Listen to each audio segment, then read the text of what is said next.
Already ಎಲ್ಲರೂ ಸಖತ್ತಾಗಿ ಮಾತಾಡಿದ್ದಾರೆ. ಏನೇನು ಇನ್ಫಾರ್ಮೇಷನ್ ಕೊಡಬೇಕಾಗಿತ್ತು ಎಲ್ಲದನ್ನು ತುಂಬ ಚೆನ್ನಾಗಿ ಕೊಟ್ಟಿದ್ದಾರೆ. ಸೊ ನಾನು ಪೊಲಿಟಿಕಲೇ ಮಾತಾಡೋದಕ್ಕಿಂತ ಈ ಸಾಂಗಿನ ಒಂದು ಎಕ್ಸ್ಪೀರಿಯನ್ಸ್ ಹೇಳೋದಕ್ಕೆ ಇಷ್ಟಪಡ್ತೀನಿ.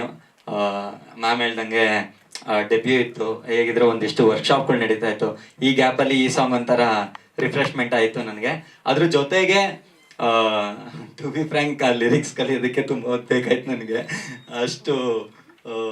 ಆ್ಯಂಡ್ ಸಾಂಗ್ ತುಂಬ ಚೆನ್ನಾಗಿತ್ತು. ರಾಕೇಶ್ ಅವರ ಒಂದು ವಾಯ್ಸು ನಮಗೆ ಇನ್ನೂ ಒಂದಿಷ್ಟು ಎಕ್ಸ್ಪ್ರೆಷನ್ ಆಟೋಮೆಟಿಕ್ಕಾಗಿ ಆಚೆ ಬರೋದಕ್ಕೆ ಹೆಲ್ಪ್ ಮಾಡ್ತು. ಆ್ಯಂಡ್ ಗೋಪಿ ಸರ್ ಅವರು ಈ ಥರ ಇರಲಿ, ಈ ಥರ ಮಾಡೋಣ.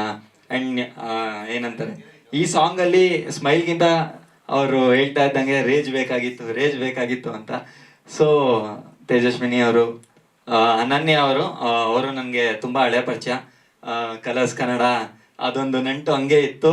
ಜೊತೆಗೆ ತುಂಬ ಟ್ಯಾಲೆಂಟೆಡ್ ಅವರು. ಸೊ ಅವರು ಹೇಗೆ ಸ್ಟೆಪ್ಸ್ಗಳು ಹೇಳ್ಕೊಡ್ತಾ ಇದ್ರು, ಅವ್ರು ಹೇಳ್ಕೊಟ್ಟಿದ್ದನ್ನು ಕಲಿತು ಮಾಡೋದಕ್ಕೆ ತುಂಬ ಖುಷಿ ಆಯಿತು. ಸಾಂಗ್ ತುಂಬ ಚೆನ್ನಾಗಿದೆ. ಎಲ್ಲರೂ ನೋಡಿ, ದಯವಿಟ್ಟು ಶೇರ್ ಮಾಡಿ.